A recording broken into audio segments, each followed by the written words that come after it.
Hallo ihr liebe Leute, hier ist wieder der Yankee mit Let's Play Uncharted 4 Thieves End auf Pelzig. Ja, neuer Aufnahmetag, deswegen hat offensichtlich die Spiele-Engine schon die Arbeit für mich übernommen, dass wir einsteigen, aber wir können ja die Illusion von der letzten Episode neu aufleben lassen mit dieser wunderschönen ramundischen Musik hier und können von hier aus starten. So. Jetzt warten wir mal ab, was die zwei sich eventuell noch zur Sache haben. Oh Mann, aber die Umgebung ist wieder gigantisch. Das scheint ja wohl die Prachtstraße zu sein, die hier noch New Devon führt. Oh, geil. Einfach nur richtig geil. Oh Mann, herrlich. Da haben wir auch noch die Stroß, die Plasterstraße, die die Leute gebaut haben. Aber irgendwie ist mein Abenteuergeist nach wie vor noch geweckt. Ich mag mich trotzdem noch in der Umgebung umschauen, weil ihr könnt den Satz bestimmt schon vervollständigen. So, noch ein paar Delle reingefahren ins Auto.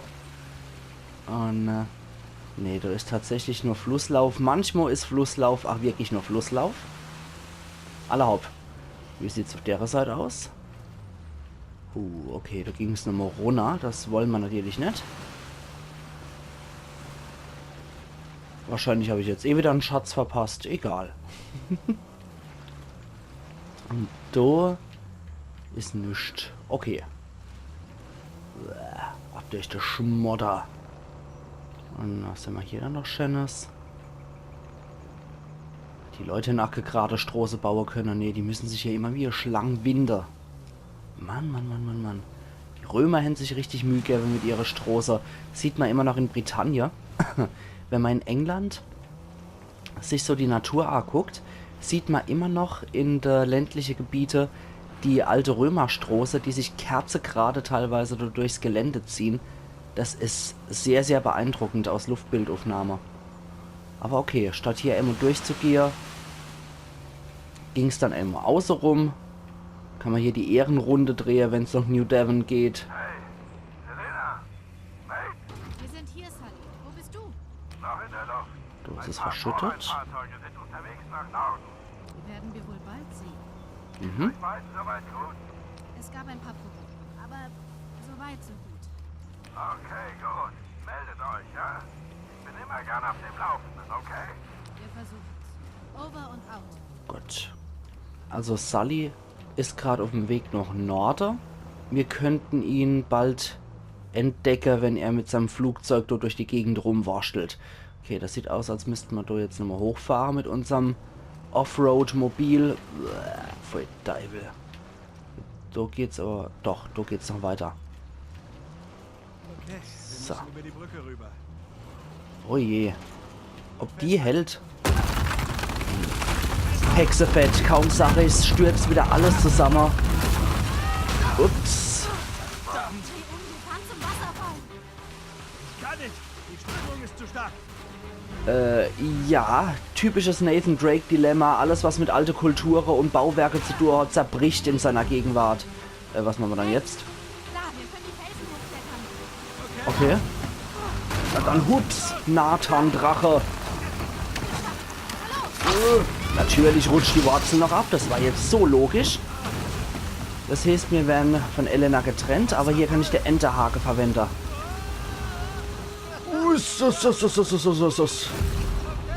Natürlich explodiert's.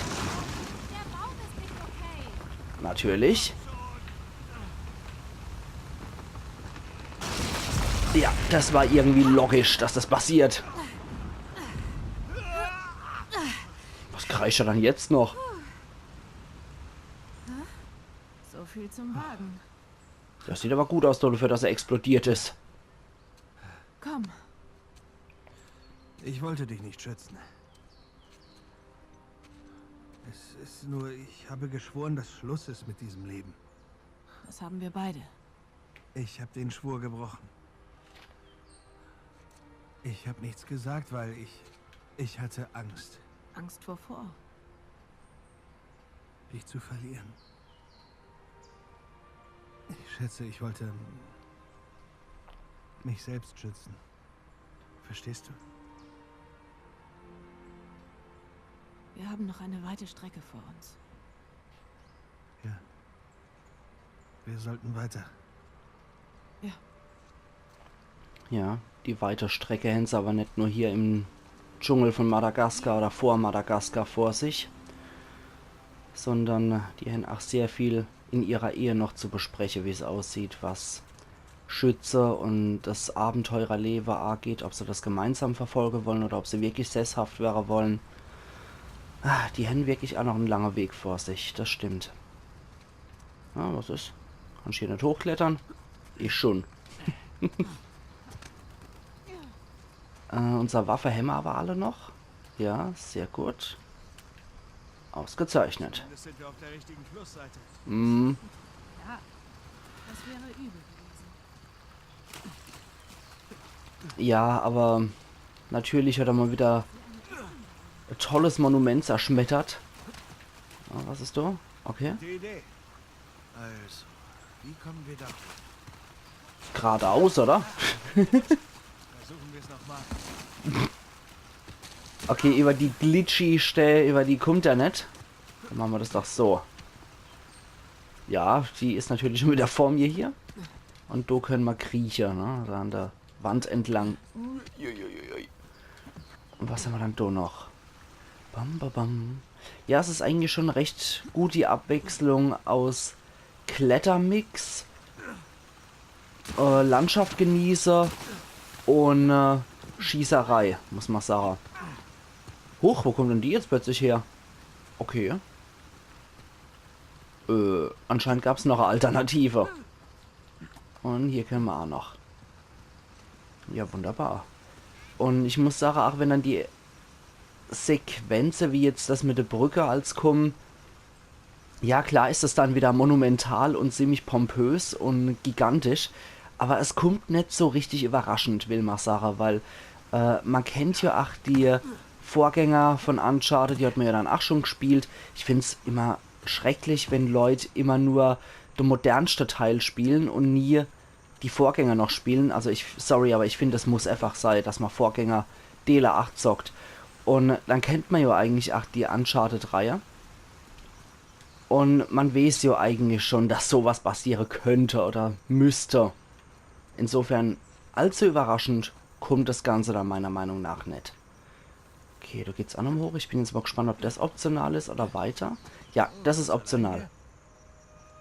Oh, das scheint der Kapitän zu sein. So wie der aussieht und gekleidet ist. 1. August 1718. Also 1718 ist auch in der Karibik ein sehr, sehr spannendes Jahr, weil da zum Beispiel Blackbeard extrem aktiv war. Der ist, glaube ich, 1719 dann gestorben. Ich habe mich um Mitternacht von Eleanor und der kleinen Abigail verabschiedet. Sie haben sich anderen Flüchtlingen an Bord der Swiftsure angeschlossen, auf der Suche nach neuen Ufern. Ich bete, dass ich bald wieder bei ihnen sein kann. Die Gründer haben mir alles genommen. Sie haben allen alles genommen. Das bisschen Gold, das ich beisteuern konnte, ist nun weg oder befindet sich hinter den hohen Mauern von New Devon. Wir werden es bald erfahren. Bei Sonnenuntergang holen wir uns unser rechtmäßiges Eigentum zurück. Sie konnten uns nicht am Schatzhaus aufhalten, also werden sie es jetzt auch nicht tun. Meine liebste Eleanor, meine süße Abigail, sollte ich hier mein Leben lassen, sollte ich euch enttäuschen, seid gewiss, dass ich nur unser Glück und unseren Wohlstand im Sinn hatte. Vielleicht könnt ihr dieses Ziel selbst noch erreichen. Okay, können wir es uns von der anderen Seite noch angucken? Anscheinend nicht. Okay, das war wohl ein kleinerer Kapitän. Tja, Ruhe in Frieden, Piratenfreund. Richtig. War wohl ein kleinerer Kapitän, der hier in Libertalia mit dabei war und was beigesteuert hat, auch wenn es nicht besonders viel war. Aber fürs reiche Viertel und in der Prunk und Protz von der Gründer zu gelangen, hat es wohl nicht gereicht. Ja, jetzt wissen wir auf jeden Fall, dass es dort zu einer kriegerischen Auseinandersetzung gekommen ist in der Zeit. Und dass der gute Mann mitbeteiligt war, gegen die Gründer zu putschen. Und die wollten offensichtlich wirklich nur ihr Schätze wieder haben, beziehungsweise dann die ganze Riesenschätze untereinander fair aufdehlen.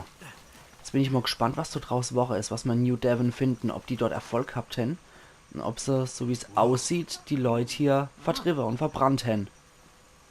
Die scheinen eventuell gewonnen zu haben. Also den Kleidern nach sind das Siedler. Vielleicht gab es einen Kampf?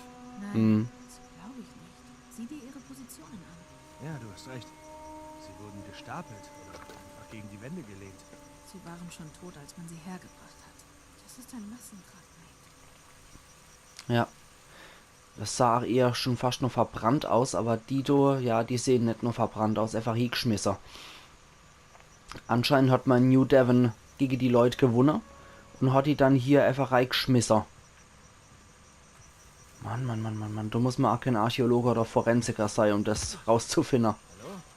Hallo? Ups. Das hat der Traitor, Verräter. Sieh dir das Schild an. Verräter. Einer der Rebellen. Eine schlimme Art zu sterben. Das ist ziemlich beschissen, der wird hier verdoscht sein, ja. Also eher noch verdoscht, bevor er verhungert ist. Das ist zum Kotzen, wenn man da in so einem Dschungel ausgesetzt ist, in so einem Käfig, du kommst da raus, wirst immer schwächer, schwindst hier. Grässliche Art zu sterben. Und was ist da noch? Da ist nochmal so ein Galge mit so einem Käfig. Ach du Scheiße, da müssen wir uns jetzt dran langhangeln, ja. Nicht böse gemeint. Ja, nicht böse gemeint, sorry. Das war wohl sowas wie Bestrafungsort und gleichzeitig auch Massegrab für die Leute, die in der Aare von den Gründer Verräter waren. Boah. Also die Abgründe tun sich hier immer mehr auf. Es wird echt heftig. Kaum über die Brücke kann man hier links ein bisschen in die Dschungelreihe und schon sind dort die Leute an den Käfige. Da ist noch einer. Da ist noch einer. Das wäre nicht wenig gewesen sein, ne? Ja. Mehr Galge, mehr Käfige. Da wären eigentliche Galge eigentlich schon fast gnädig. Oder was ist doch fast? Das wäre gnädig im Vergleich dazu. Weil zu verdorsten, das ist widerwärtig. Okay, da im Schmotter können wir jetzt auch nichts reißen. Und wir können hier hoch. Da haben wir noch einer. Aber da ist kein Käfig mehr dran. Und hier hängt auch kein Leichtra oder so. Wahrscheinlich... Oh, scheiße. Ganze Galgenallee, wo die ganze Käfige hängen. Ach du Scheiße. Das war wohl auch, um die Macht zu demonstrieren. Und die waren wohl deut besser, die Gründer, als die Siedler.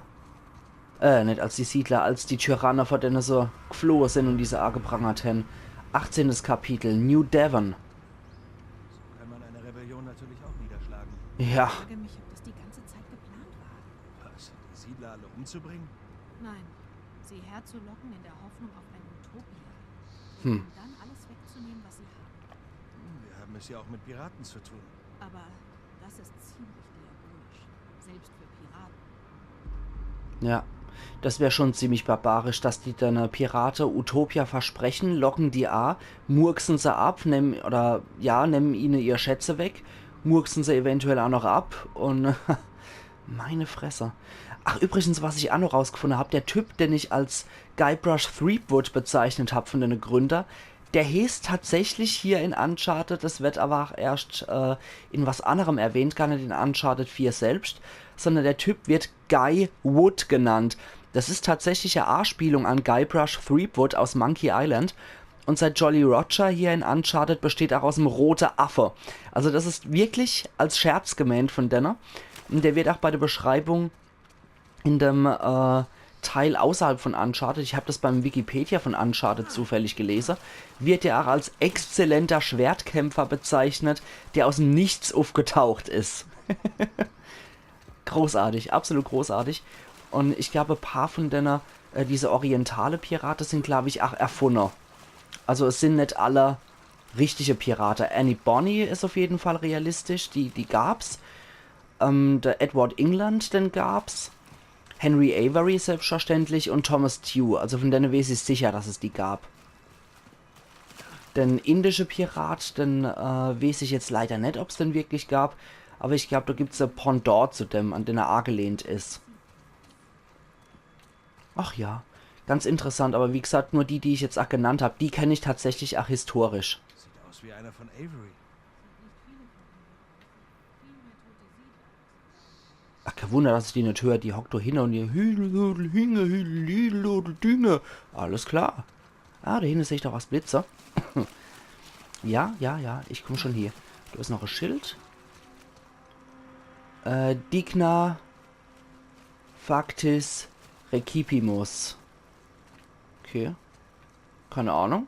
Digna factis recipimus.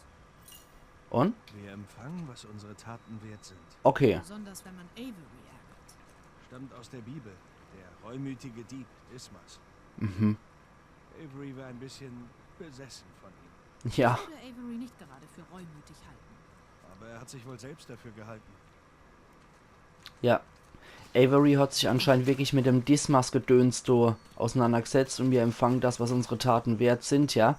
Das ist auch wieder dieses Bibelzitat von Dismas. Und der war wohl wirklich ein klein bisschen besessen von dem Kerler. Was haben wir dann da? Gedrungene Mogulvase. Mhm. Also diese Mogul-Dinger, das sind allesamt indische Sachen. Sehr schön. Sehr schönes, schlichtes Gefäß, das gefällt mir. Also ich kann es einfach immer nur weiter lobe. Uncharted 4 ist, was die Schätze angeht, richtig geil. Das gefällt mir sehr, sehr gut. Hodie mecum eris in paradiso. Okay, wieder was Lateinisches. Irgendwas in Paradiso, habe ich verstanden. Heute wirst du mit mir im Paradies sein. Ja, das hat Jesus zu uns Tolles gesagt. Paradies. Ja. Hodie. Ja, heute wirst du mit mir im Paradies sein. Das war das, was Jesus zu Dismas gesagt haben soll. Das Tor bewegt sich nicht. Wir müssen oben drüber. Mhm. Dachte ich mir schon. Okidoki, kriegen wir aber hier. Ich sehe nämlich, dass ich dort hochkraxeln kann. Wollte mich eigentlich dahinter noch umgucken, aber ich glaube, da ist nichts weiter Wichtiges mehr dabei. Das heißt, wir können hier über den Schutt tatsächlich hochkraxeln. Da ist schon wieder zu. Da müssen wir wahrscheinlich über die Käfige an der Galge hochklettern. Oh Mann, die arme Säue hier. Trotz deiner Hilfe. Beschissener Tod. Stabil aus. Sind sie nicht. Sei vorsichtig. Aber ja, sehr tolles Paradies, wenn ich mir das zur Lebzeiten vorstelle. Jemand kommt hierher, sieht die am verdurstende Leute hier, die wahrscheinlich noch so rette mich oder töte mich vor sich hier grummeln und hier pusten. Ups, das war der Kadaverzerschlager. Ja, das muss widerwärtig gewesen sein, aber Piraten waren solche Anblicke ja gewohnt.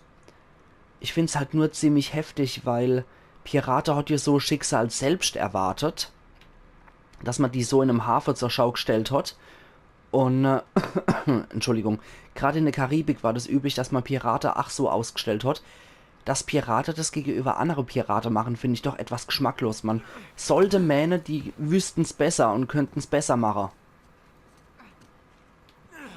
Ja, hoch am Käfig wieder. Aber anscheinend ändern sich Menschen nie, was Grausamkeit angeht. Wow, Alter, wie geil.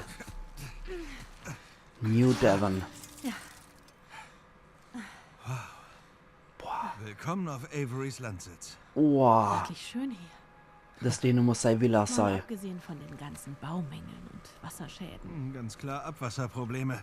Der Traum eines jeden Heimwerkers. Okay, also offenbar hat jemand den Damm da gesprengt und alles unter Wasser gesetzt. Krass. Ich hatte es vergessen. Wie gut du bist.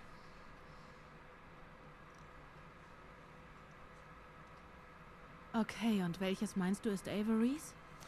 Das fetteste. Ich tippe auf das da. Ja, Dass das das noch intakt ist. gigantische Phallus-Symbol dahinter. Du bist auch nicht schlecht. Ja, ach, ich hatte ein bisschen Übung, habe ein paar Bücher gelesen. Mist.